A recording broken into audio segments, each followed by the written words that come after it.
Hey, g'day, it's Peter here, and welcome to Ageless Confidence, where life is life, age is age, and we get real about both. Now, recently I finished reading a book, and it was Brooke Shields' book. Try saying that quickly. Brooke Shields' book that Brooke Shields is not allowed to get old. So it's worth a read if you're going through your 50s, 60s, and beyond. And what happened when I was reading this book is it got me thinking about this pattern that I often see, and that is where some women like myself, and Brooke mentioned it for herself as well too, is that we naturally grow into having more confidence and willing to advocate for ourselves as we are aging. And yet there are others, and I would tend to say that they fall down this rabbit hole where they constantly listen to everybody else's opinions about what their 60s or beyond, or even 50s, should look and feel like, instead of trusting their own instincts and the experience and the wisdom that they have.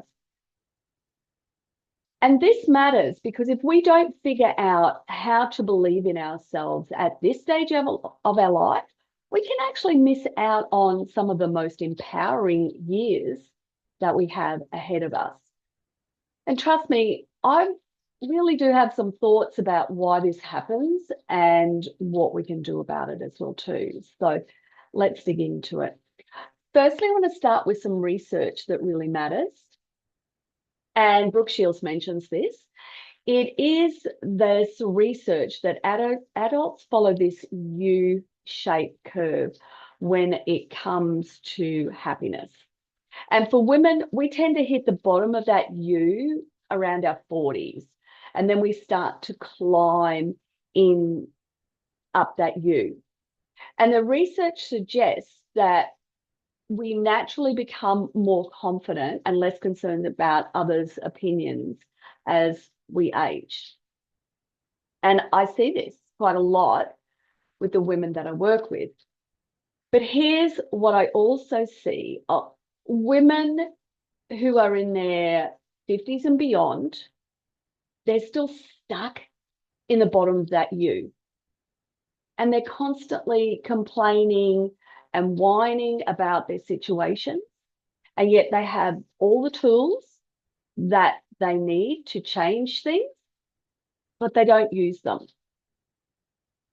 Now, I wonder if it's because staying stuck is comfortable, because what they know is comfortable. And maybe that complaining gives them some level of relevance, or it's some way of being heard because they're not being heard. And it's just something to ponder, right? Something to ask ourselves. Am I in the same situation right now? Am I stopping myself from feeling better, from feeling more confident, from making some level of changes in my life that I really do want? Which brings me to the next thing, because I think this good girl programming can actually keep us stuck. And I know that Brooke Shields mentioned this, and I've had a similar experience, and you may have too if you were raised in my generation, which is where we were told to sit quietly and only speak when we were spoken to. Now, for me personally, I didn't feel like I belonged. And as soon as I was able to take care of myself, support myself, I left that environment to make my own way in the world.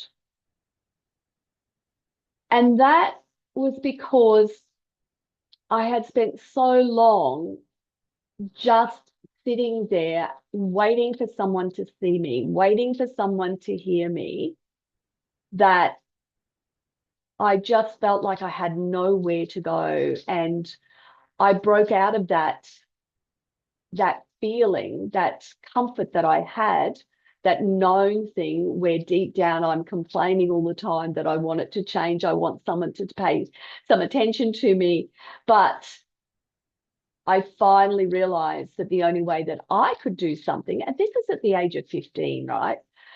That the only way that I could change this was for me to get out of that environment. And here's what I've noticed working with women in their 50s, 60s, and beyond. Many of us never had to develop those self-advocacy muscles. They went from pleasing their parents to pleasing their partners. They went from being, good daughters to good partners, good mothers. You get the general feeling for this, right? They never actually got the chance to practice trusting their own judgment over everybody else's expectations. And I know that Brooke Shields tells this really well in her book about her relationship with her mother and how she started to believe in herself. And it got me thinking about these words, sorry, that we use, this natural reflex as well too. So if someone says something and we didn't hear it, we say, oh, sorry, I didn't hear you. But why are we apologizing for that? We just didn't hear them. Or in the store, this happens quite often. Someone's busy looking at their phone or talking to someone, and then all of a sudden they run into me. They don't say sorry for running into me, but I turn around and go, oh, sorry. And I think to myself, why am I saying sorry? I wasn't the one who wasn't paying attention. Somebody else just ran into me. They should be saying sorry to me.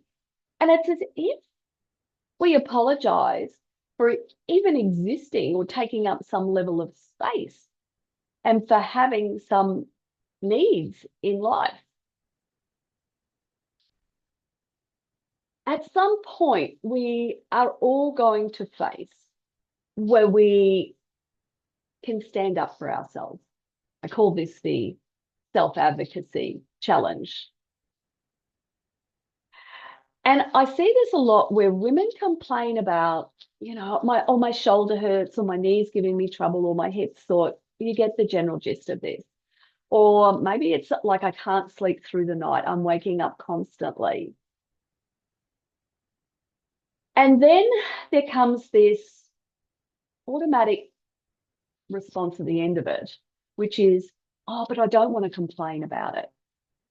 Oh, the doctor just says it's because I'm getting older, or that's just the way it is. And here's what I've noticed is that we've been so conditioned to not be difficult that we'll accept dismissive treatment rather than pushing through and asking for answers. So women will tell me, I've got a shoulder pain or whatever the pain was, and it's keeping her awake. She can't sleep and she's getting grumpier and she's having trouble in daily life. But when I say to her,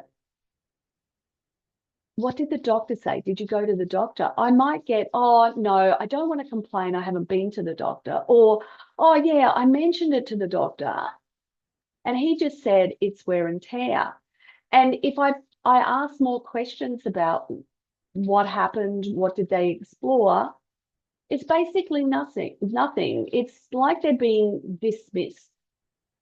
And the extent of this investigation for something that's affecting their daily life, they're accepting. And it's like, come on, ladies, we need to stand up for ourselves.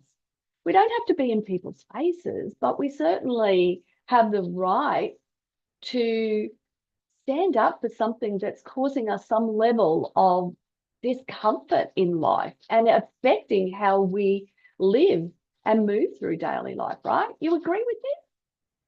And so the research actually backs this up.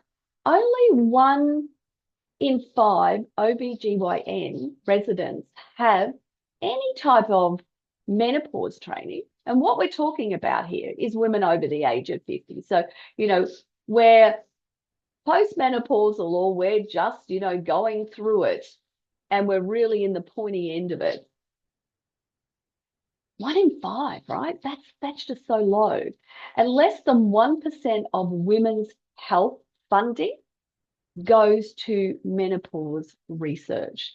And I would love to see more coming through on postmenopause as well. So we're now starting to see lots of great doctors and researchers talking about menopause, and they're talking about going through this transition. But what happens at the other end of it?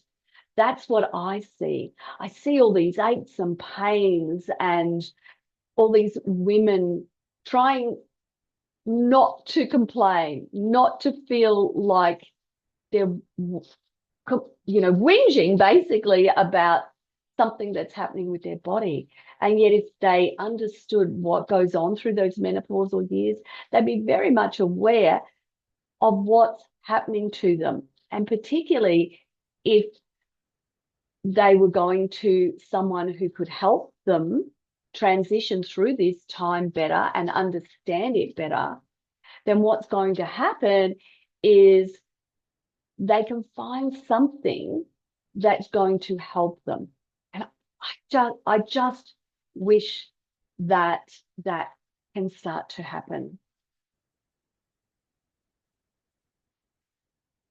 So here's what's going to make the difference. So why do some women get stuck and others break free? And from my experience, it comes down to whether or not you've learned to trust your own judgment over that external validation. And when you are placed in situations where you have had to take care of yourself at a younger age in some way, shape, or form, then you learn to actually trust yourself that little bit more. Maybe, and this is where those early experiences have forced us, for me personally, forced me into relying on myself. Brooke Shields mentions this in her book. Demi Moore mentions this in her book as well too. So maybe you had to leave a situation that wasn't serving you. Maybe you just got tired of feeling smaller, shrinking to make other people comfortable. And whatever that catalyst was, the result is still the same. You stop buying into other people's narratives about what your life should look like.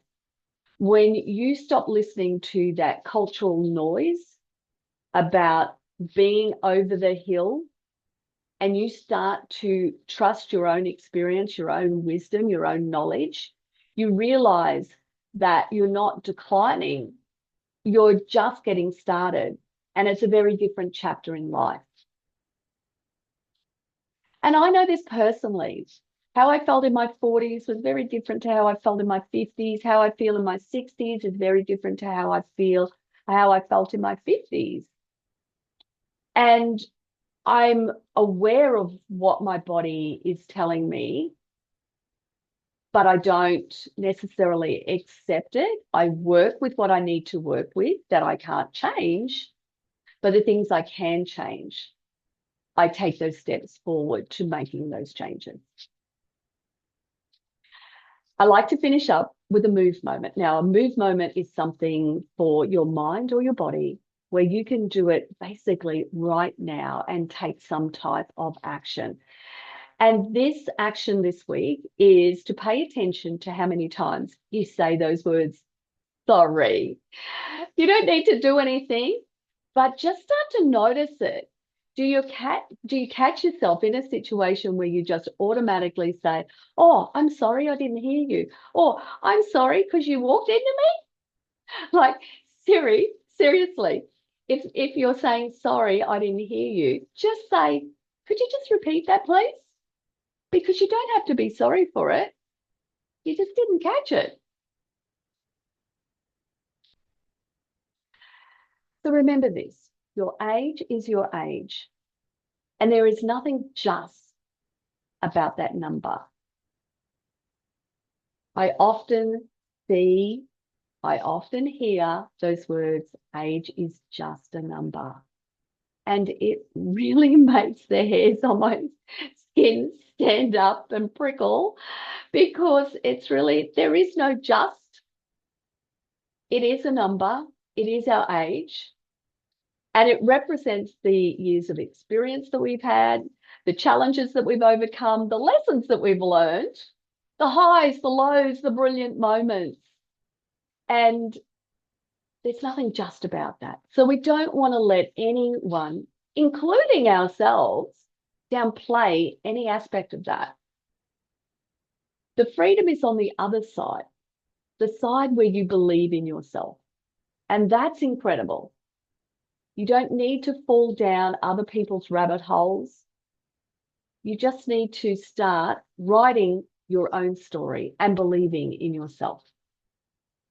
So that's it for today's episode of Ageless Confidence. And if this resonated with you, I'd love to hear about it.